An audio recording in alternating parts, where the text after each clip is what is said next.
Hi, everyone. I'm joined today by Leslyn Keith, who is an expert in lymphedema, lipedema, and how to use ketogenic diets to improve these all too prevalent disease states. And we met Leslyn through Siobhan Huggins, who was talking on my podcast about lipedema, which was shockingly an area that I didn't really know anything about, but that I don't want to steal your statistical thunder here, but that Siobhan said maybe about 9% of American women might be dealing with. And I think when people hear what it's like, that will shock them too. So welcome on. Lovely to see you. And, thanks for doing the work you're doing. Thanks, Ali. I'm really pleased to be here to talk to you about this. It's my passion, so I enjoy speaking about it, and I look forward to helping your audience to be more aware of this condition. They might then recognize it in their own family, friends, colleagues, and hopefully help other people. Yeah, so can you say a little bit about lymphedema and lipedema and how you got into that area? Okay, so I'm an occupational therapist, and I got special training in treating lymphatic and fat disorders. Specifically, lymphedema is where I started my career over 25 years ago. And I really focused on the care of lymphedema, which is specifically a lymphatic disorder where there is some kind of obstruction or blockage that keeps fluid from draining properly. And so this is like the other circulation besides the blood circulation. We also have lymph circulation. And when it can't get out of a body area, it creates swelling. And so I think that people will be most familiar with lymphedema as a result of breast cancer treatment. When you remove lymph nodes, radiate an area, cause lots of scar tissue, it creates an obstruction. So for instance, when you remove those nodes under the arm, then the fluid gets trapped in the arm, and it can also get trapped in the breast and the trunk area around that armpit area. So that backup and congestion and stagnation of fluid is called lymphedema. And I originally started pretty much just treating that condition, but gradually became aware of another condition that Siobhan talked to you about, which is lipedema, which it's not as clear cut what the origin of that fat disorder is, but it's that extraordinary fat deposition to the lower body and sometimes also to the arms, uncontrolled, and expands to such a degree that it seems to be unaffected by typical weight loss measures and exercise.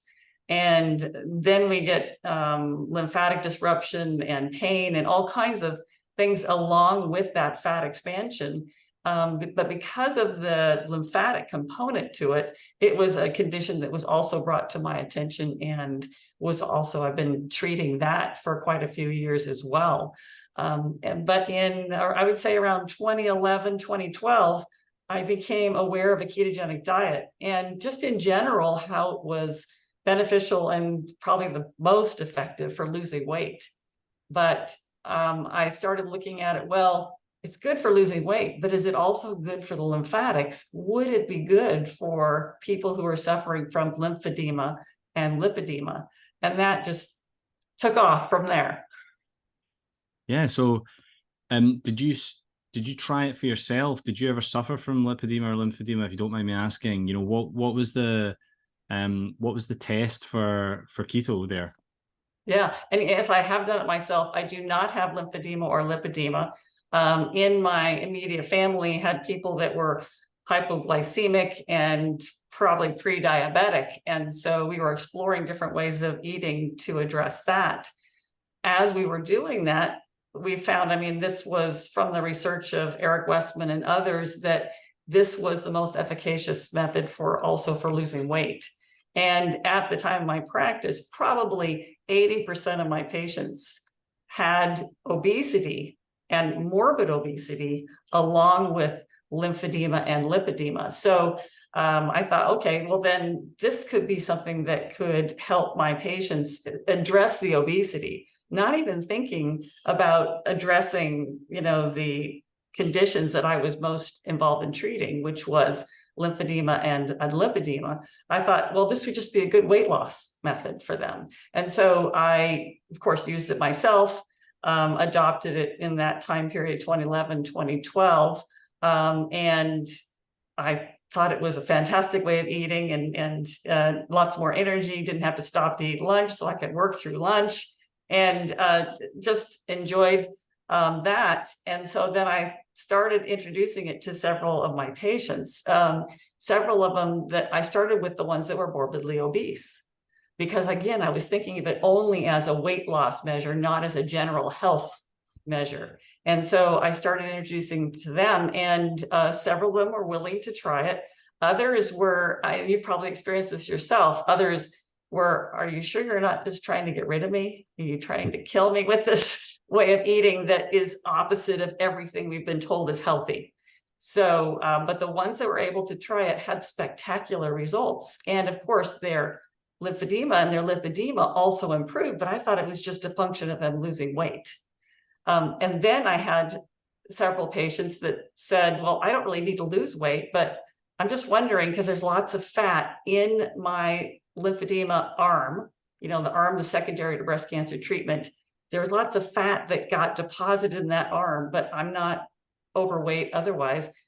Would it help with that? So let me try it. And that's when it was like a total mind shift for me, because someone who didn't need to lose any weight ended up losing volume in the lymphedema arm just by using that diet and nothing else. And so that to me was like, wow, I'm spending all this time doing this special massage and doing compression bandaging, and they're getting exercise and they're doing all this stuff. And the missing piece really for the treatment of their condition was nutrition. And so that got me really excited. And it was pretty much a turning point. I would say probably about in 2013, when I decided to get my doctorate, because I wanted to test using ketogenic diet for people with lymphedema, and would it help them lose weight, but also have a favorable impact on their lymphedema. And so I finished that study in 2015. And that, like I say, started me down a different pathway, that it was more than just about weight loss. This is about general health, and specifically for the conditions I'm looking at, lymphatic health. And so what was the difference between treatment outcomes before keto and after? So pretty spectacular. And so I had some just case study patients that, for instance, one patient says she did not need to lose weight. She had a pretty large arm after her breast cancer treatment. And she actually had a surgical treatment where they transplanted lymph nodes to the area that they had taken them out. And so in the hope that would help drain the arm. And so I measured her, of course, before she had the surgery, measured her after the surgery, and we had a little bit of a decrease, not spectacular, but there was a little bit of decrease. And then about a year later, she said, okay, well, I'm going to try this way of eating. And so of course, we're keeping track of all the measurements.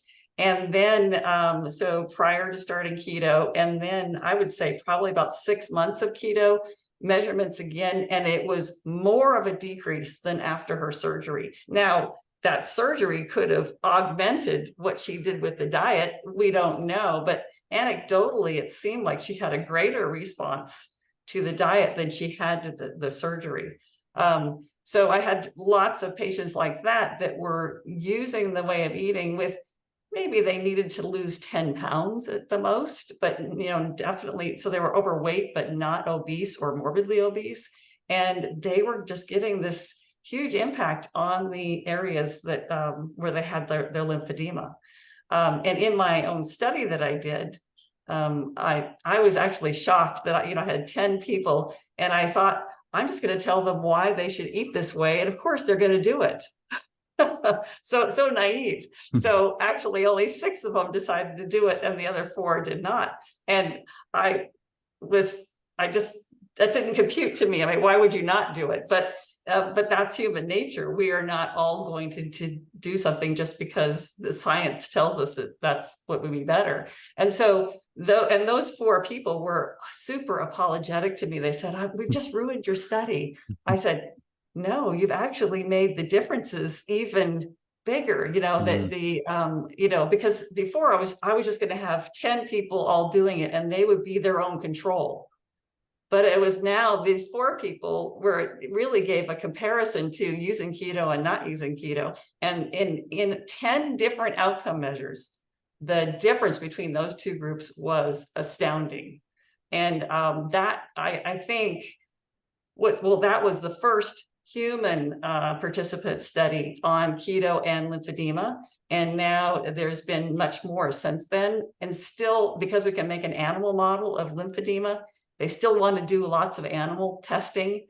I think there's still a fear about using this way of eating. And so we really got to do more on animals first. But it's really taken off in the field. And in 2015, from 2015 to 2017, I was going to conferences and talking about it. I was the only one who was talking about lymphatic and fat disorders and keto. Now the field is huge. There's lots of people that are doing studies, doing research, and they're talking about it. So I'm not just this lone voice in the wilderness talking about this anymore. And the thing that I think is interesting with lipedema is there is no animal model for lipedema. So we can't test it on an animal first. So therefore, they're going right to women with lipedema, and especially in Europe, there has just in the last 5 years probably been at least a half a dozen clinical trials with lipedema and keto. And so we're really getting a good foundation of science, of the evidence that this is likely a good way to eat for that condition. Interestingly, even comparing like moderate carb or low carb versus keto. So we're finding all kinds of good stuff about carbohydrate restriction and lipedema, and that I'm hoping is going to spill into lymphedema because they're not doing so many human studies there. But it's so exciting because it's really out there now, and it's getting to be more accepted. Yeah, that's great. In a way, I'm not surprised that the 2 things are looked at in a similar light, but in another sense, they do seem like quite different ailments. And yes. In a way, it makes more sense that lipedema would be studied first. Surprising that there's no animal model. Maybe you could explain why, but also I think that because it's a fat illness, it's about adipose tissue, that keto would be a more natural conclusion to try than for lymphedema. Yeah. And I think that, well, there's a lot of things coming into making that issue complex for lipedema. One is that there is a huge part of the medical community that doesn't believe it's even a condition, a bona fide condition. So these women are told that you are just fat. You just need to stop eating. You need to exercise more. And in truth, this population, they have exercised intensely for decades. They have gone on starvation diets. They have done, things that probably even, messed them up metabolically even more because they were desperate to do something about the amount of adipose tissue on their body. And they took that thing that this is your fault. You are just fat, and you can't control yourself like everybody else. They've taken that in and owned it and done everything they can until finally they give up. So they, even if they figure out about lipedema, they become aware of it. Their healthcare provider still isn't aware of it, most likely. and they're going to have that adversarial relationship with their healthcare provider, not believing them, not believing that they've made all these attempts to try to control their weight. So it is that I think is particularly difficult for that person with lipedema versus someone who has breast cancer related lymphedema. The doctors all say, oh, of course, this is not your fault. This is because you were treated for breast cancer. And now we've got this outcome. And so, you know, so sorry, this is a lifelong condition, but it's not your fault. This is a medical condition. And that same way of thinking is not applied to lipedema. So it, and that's another reason why, talking about the emotional aspects, the burden of having a condition like lipedema and having a chronic condition that seemingly there's not much you can do about it, is that's another area that's of huge concern, because that's, to not be believed and not be supported by your healthcare provider, that is adds a huge burden to the disease. Yeah, and over and above the normal self-image crisis that people face when they don't feel in control of their body and they don't Yes. look the way they want to look. Right. Do you think 9% that Siobhan said is the right figure? So, and this is an issue that we're trying to do something about too, because when you haven't really accurately defined the condition, and it is not well accepted in the medical community, the research community, that it is a condition and what are the criteria, what are the characteristics of it, it's hard to come up with an incidence. And so depending on how you define it, you might get a widely varying incidence, but that 9 to 11% of the population worldwide, which could be 350 million women worldwide, that is what we're estimating at this point. It's hard to know, again, because we don't have a good definition. So what are the proposed mechanisms for the cause of lipedema? So there is a definite research looking into the genetic causes, because we do seem to see it familial patterns. And then, I think that muddying the water is, well, often, if there's a familial pattern, you also have cultural influences on how you eat. Mm-hmm. So, but it could very well be that there is a gene or a cluster of genes that lead to a propensity for lower body fat, even beyond, the pear-shaped obesity that women are more predisposed to than men. And so that excessive adipose tissue deposition, you might have a gene that can lead to that, but it's only in the area of, if you have that environmental exposure that will produce that will support that. So like a Western diet, very high carbohydrate Western diet. There's also we're also looking at the hormonal influences, because it seems like the typical onset for lipedema symptoms is puberty, pregnancy, and menopause. And so is there sex hormones involved? Those are also time periods when we're naturally insulin resistant. So is insulin involved? There's a high incidence of hypothyroidism in lipedema. And so is thyroid hormone involved?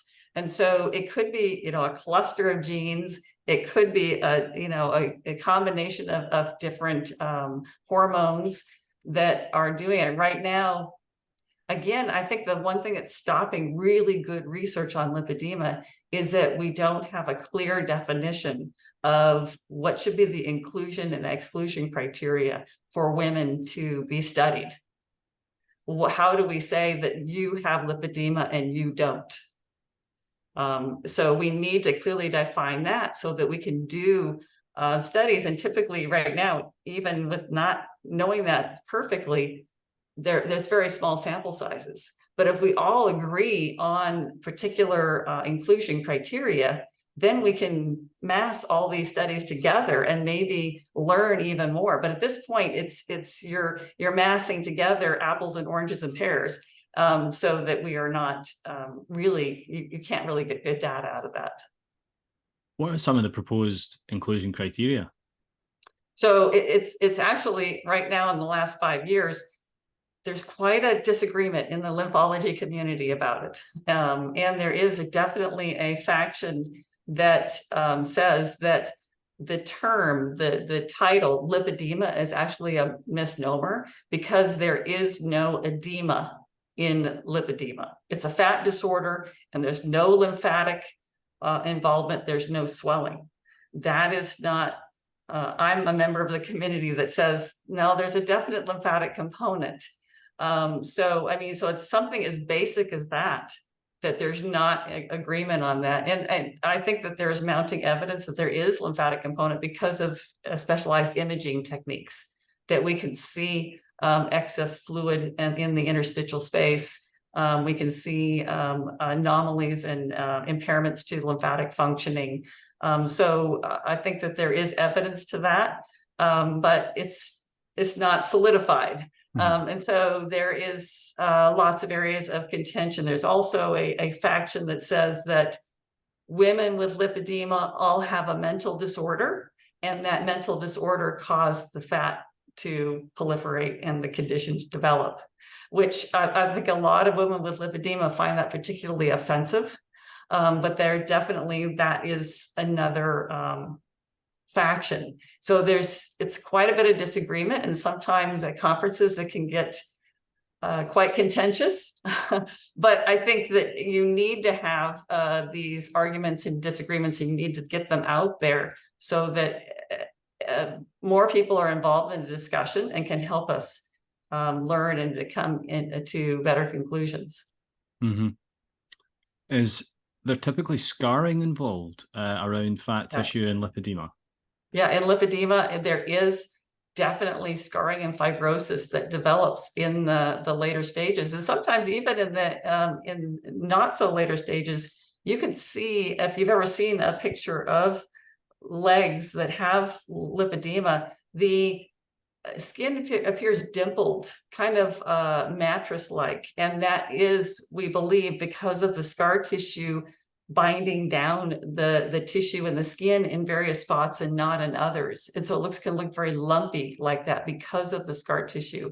So interestingly, a ketogenic diet can help reduce that fibrosis, but it's not standalone. You also need some manual techniques that can help with that as well. It really requires both conditions, lymphedema and lipedema, require a holistic approach that I believe nutrition is a huge part of, but you also need to wear compression garments and to, exercise and all the various other components to your care. But I feel like if you don't set yourself up with good nutrition, that all the other things you try to use to manage your condition are not going to be as effective. There's usually a vocal component of any group that some of whom have seemed to have done well using diet and lifestyle to control the ailment, that the small vocal group thinks that it's a kind of snake oil, that they see other people saying they're getting better and think, oh, well, maybe they never had it in the first place. Does that exist in the community? Oh, very much so, very much so. And so I think when we first started trying this out and putting the word out about using a ketogenic diet for lipedema especially, people were excited. And so, they just said, here's my story. This might work for you too. And you're telling this to a group of women who have tried every diet out there. And there was a certain faction of them who said, you're telling me that I have to try this other diet when nothing else has worked. And so therefore, if I don't try it, you're saying it's my fault that I have, and it was just from decades of being abused, that this became for some people a hard pill to swallow, to say, okay, I have to try another diet just to show that it doesn't work for me. And then there's also the variability on the effects, because we're so different, and in our metabolic health can vary, that you can have two women with lipedema about the same size and everything, and then have them both try the diet, and it's going to work better for one than the other. And when you compare your results, you start thinking that, okay, there's this not just a universal application of this diet and then it's going to work. And so I think that's why it's so important to work with a coach, because we have the basic framework of what it means to use carbohydrate restriction, to use a ketogenic diet. But now we need to tailor it to you specifically, because there are plenty of foods that are considered keto that person may have an intolerance for, that may increase their swelling, for instance, make their inflammation go up and make the condition worse. So I think we need to look at the basic framework of carbohydrate restriction and using a ketogenic diet, and then now tailor it specifically to that person. Not meaning that I just can't think of anybody that reducing their carbohydrates wouldn't be good for, but the amount of protein and the amount of fat and the specific foods might vary, or probably will vary. Yeah, and I guess the specific fats as well, because sometimes I think in the old days, keto was thought of as an epilepsy diet where you had to chug lots of oil, and yes. Most people are aware of the potential damage of seed oils, vegetable oils now, but that they sneak in. Yes. So mayonnaise, for example, if you get a big jar of Hellmann's mayonnaise, then it's keto, but it might be inflammatory and obesogenic. And actually, I think of that guy in Sweden, I think Tommy. He was, uber obese, and he lived on mayonnaise, and he, lost like 200 pounds. So for him, it was okay. But for a lot of people, it might be inflammatory and cause their condition to worsen. Yeah. And, that emotional component is so important. It's, people aren't machines. You're not just switching a lever or a dial. And you spoke earlier about ones that were able to try it, and there's barriers to trying these things. So, like, besides people who just don't believe it will work or feel affronted because they've tried every diet under the sun, now when you tell people that it works from data, do you still get people deciding not to do it, and why? Yeah, I think one is that I've already tried a bunch of things.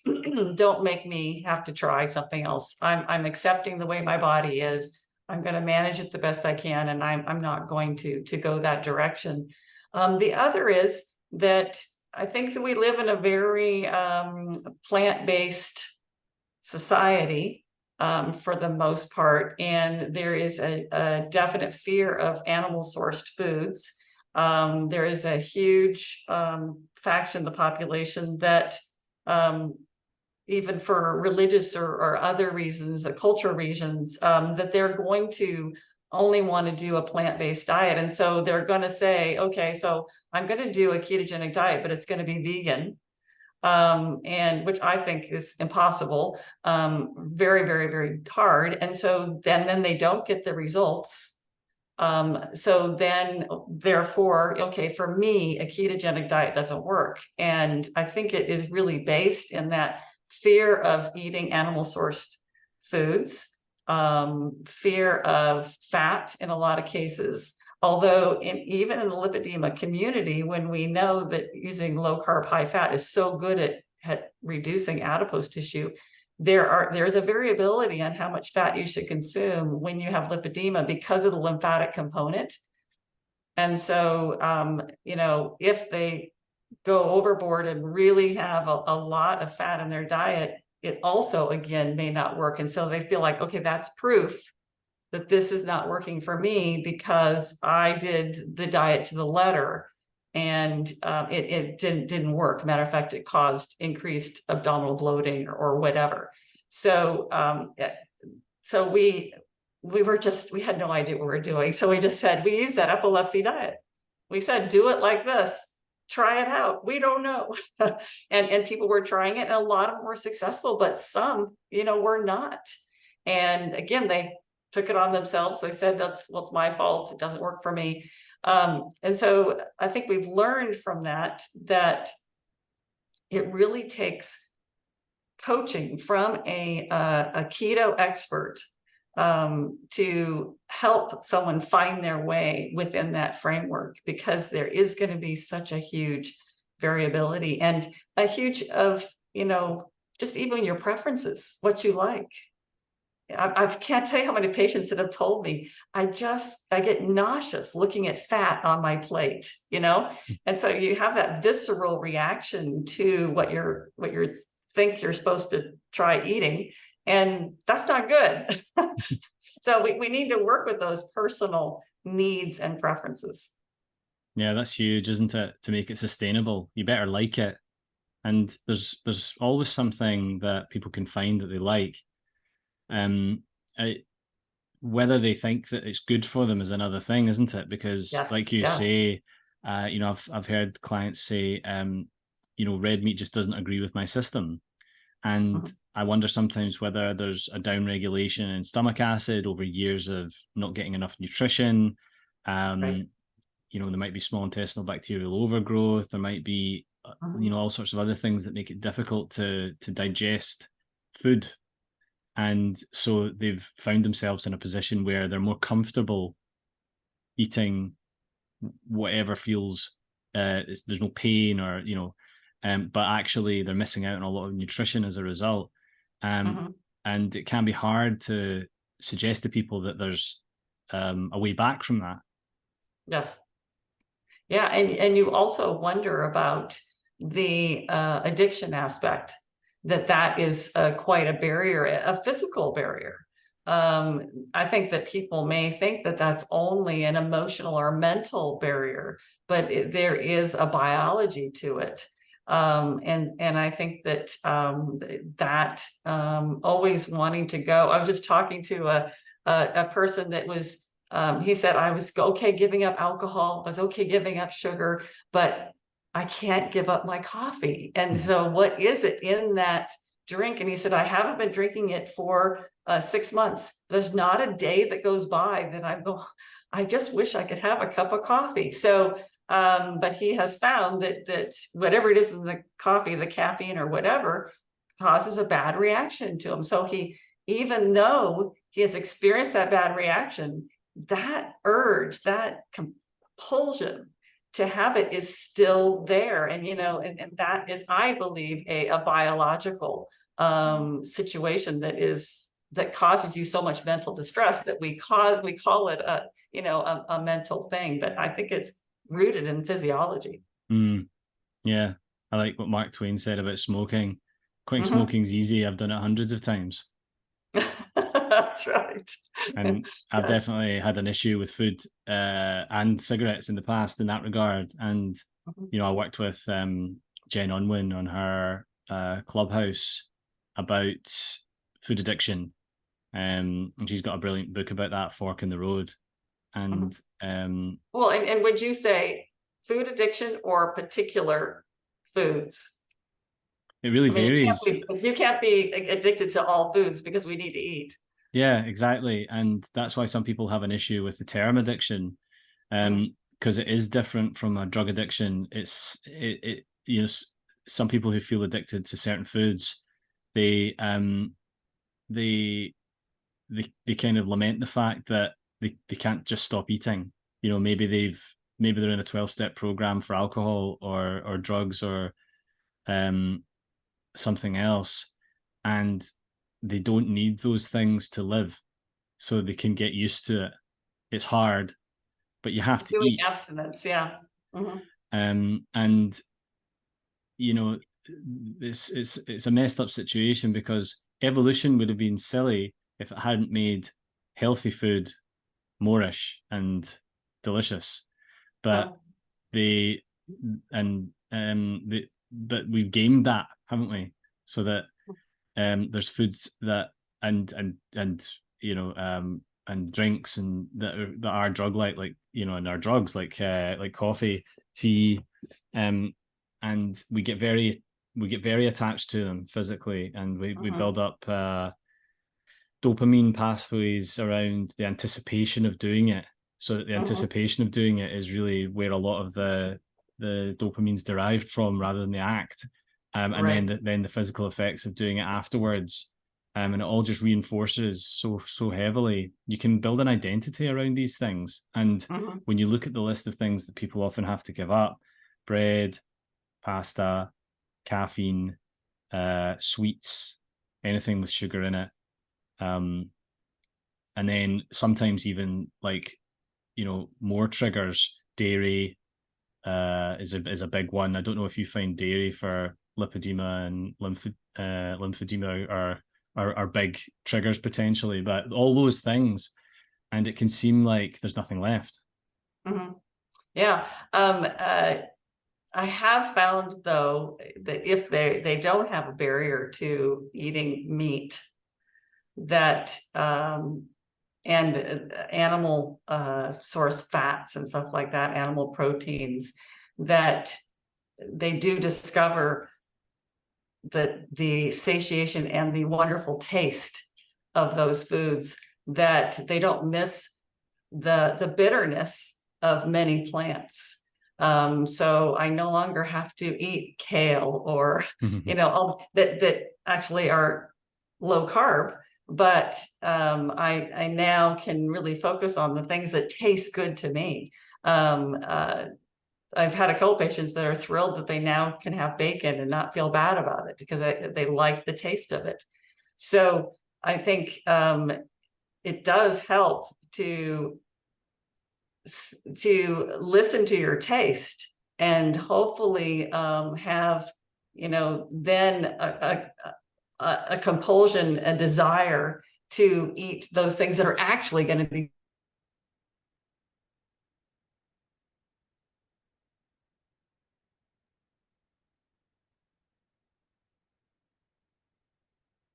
So I have no need to eat something that tastes bitter and unpalatable. Yeah. Yeah, it's the kind of thing that it's hard to explain to people if they've been through so much with it, where they've been gaslit by their healthcare providers, where they've been you know, told one thing repeatedly, that it's their fault, and that there's this fresh new hope, and that it also means giving up what for a lot of people is a comfort in their lives, or it feels like a comfort in their lives. So it's amazing, really, especially that when you're having a chronic condition, and there's so much that makes you not feel good, that when you can think of particular food items that make you feel good, you don't want to give those up. Yeah, it's completely understandable. So it is amazing that people end up trying it in the first place, because to me it shows there's always hope. People always have some hope there, and that's a great thing. Yeah, we've just seen anecdotally, as well as in studies, the spectacular results of using a ketogenic diet that's been tailored to that person. The results have been spectacular for, you know, and for someone with lipedema who had no way of reducing their pain, but no way of reducing the size of their body, no way of increasing their energy level. and then they use this way of eating, and that happens, it's life-changing. Mm-hmm. And when did you start your conference? So I've been working with Lipedema Simplified since probably about 2017. And in 2019, we had our first virtual conference. And I think what we have coming up in October is probably about our 6th or 7th event. And it is a virtual conference for lipedema and lymphedema. And we really are discussing a holistic view of the conditions, and of which ketogenic eating is one part, but we're also not ignoring the other aspects of the conditions. And so what we've done with the last probably 3 or 4 iterations of this conference is that we really want to make it an interactive community event. So we have experts such as yourself who will be there, but it's still, we have interaction between the attendees and the sponsors and the speakers, and so we can all learn more. I always said that when I work with my patients, and I learn as much from them as they learn from me, because people are living in their bodies 24/7, and they figure out how to cope and how to thrive. And so they've got brilliant ideas. And so we wanted to have a way to bring everybody together to share, what they found works, what makes them happier. Brilliant. And that's the interactive side has come out, you were telling me, a lot more recently. Mm-hmm. The interaction with the audience members, that it's something that it's clear from the feedback that they really value. Yes. I think that, our first iteration was just, we speak, you listen. And there was a minimal interaction, but the participants want to be involved. They want to be engaged. I mean, you can fall asleep just watching the conference for 3 days, and you're not going to get anything out of it. So we've done all we can to get people engaged to be able to participate. So it's going to be happening this October, 27, 28, 29, all virtual. If you buy the higher level package, you get all the replays. So if you can't be there for, I think it goes like 8 or 9 hours a day for those 3 days, you get the replay so that you can be able to rewatch or watch the first time various aspects of the conference. It's going to be a wonderful event. That's great. And who is it aimed at? What kind of makeup do you expect in the audience? So it's predominantly going to be people who have the condition of lymphedema or lipedema. You can have both. But we also have a significant portion of our attendees are healthcare providers, family members, caregivers, and then, of course, all of our sponsors are intensely interested in the condition as well. And so we have, quite a mix, but I would say predominantly people who have the conditions themselves are going to be making up the audience. And what kind of response have you got from doctors and healthcare providers? So many of our speakers are going to be physicians and healthcare providers, but it's still, particularly for lipedema, as I was saying, not a well-recognized condition. But I would tell you, when we go to low-carb conferences and talk to healthcare providers in that setting, they are intensely interested and do not discount it as, oh, this is just another, obesity situation. They are very, very interested in, and we felt very well accepted in that low carb community. And it's starting to be more accepted in, for instance, a lot of the obesity medical societies, like the Obesity Society and the Obesity Medicine Association. You will see out of a weekend conference, they might have 1 or 2 presentations on lipedema. So they're starting to accept it in that community. We're wheeling our way in there. But I would say that there's no community that's more accepting than a low carb community. So we've really enjoyed interacting in that community, not only because they support the way of eating, but also because they're so accepting. Yeah. Yeah. It's a broad church, isn't it? Mm-hmm. Very much so. And I think that there is, now we've gone this direction of, it's a wide tent of what is going to be the acceptable way to eat.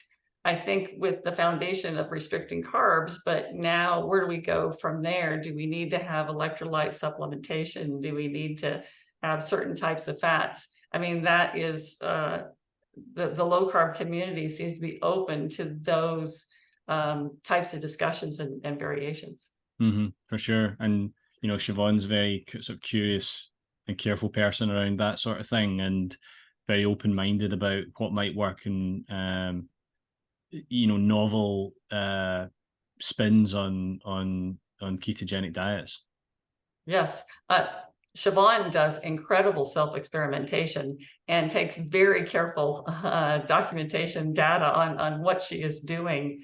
So, and I think sacrificing her body for some of her experiments, but she has been able to share with the lipedema and lymphedema community what she's found out. And she's not making any claim that this is what it's going to be for everybody. But I took this chance and I tried this out, and this is what happened.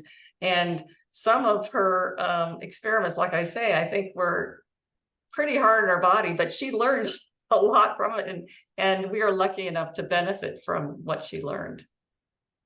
Yeah, and do you have a sense when people go on a ketogenic diet, you know, even though there's not one type of ketogenic diet, but what percentage of people are getting better with lipedema and lymphedema, and to what extent?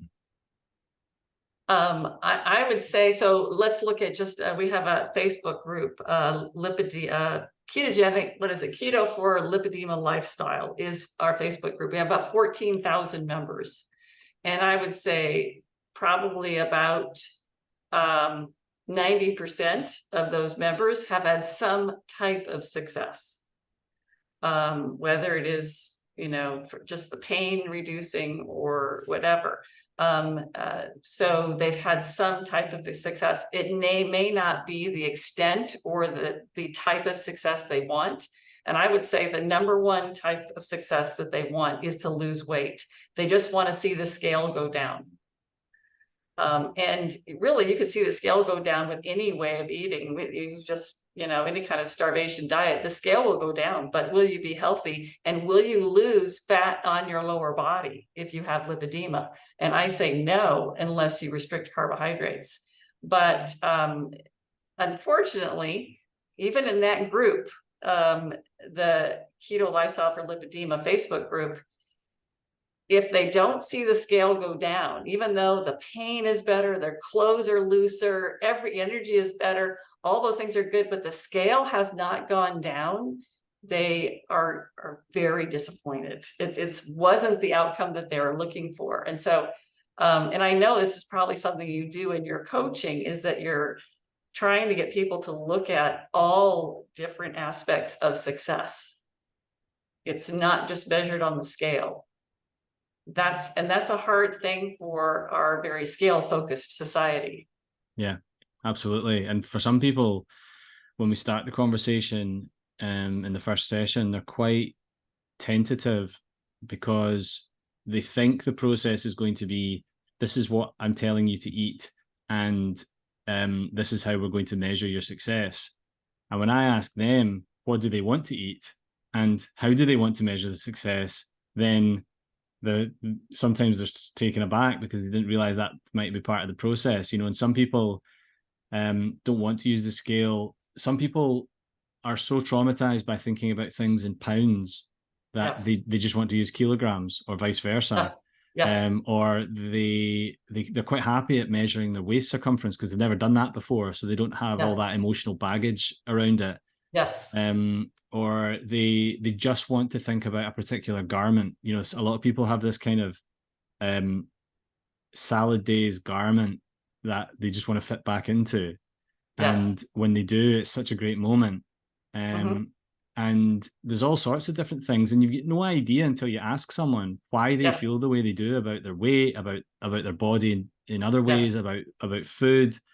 And so I just think, you know, you can't assume anything. And I think that's true about needing coaching of some description, because people walk around with damaging assumptions about Mm-hmm. themselves and the world. And all it needs is a gentle challenge to Mm-hmm. help them to realize that they don't need to be carrying that. Yes. I know, thinking about that in my patients with lymphedema and lipedema, that, and that's when we go through a course of treatment and we need to come up with goals. The insurance wants to know, what are you going to achieve? And therefore then we'll pay for the treatment. And so, and a big part of that process is to ask the patient, what is your goal? I have a patient who has lymphedema in their leg because of melanoma treatment. And the leg is really, really large and the foot is large. And they haven't been able to wear normal shoes in a decade. Their goal is to reduce enough that they can wear the same size shoe in both feet.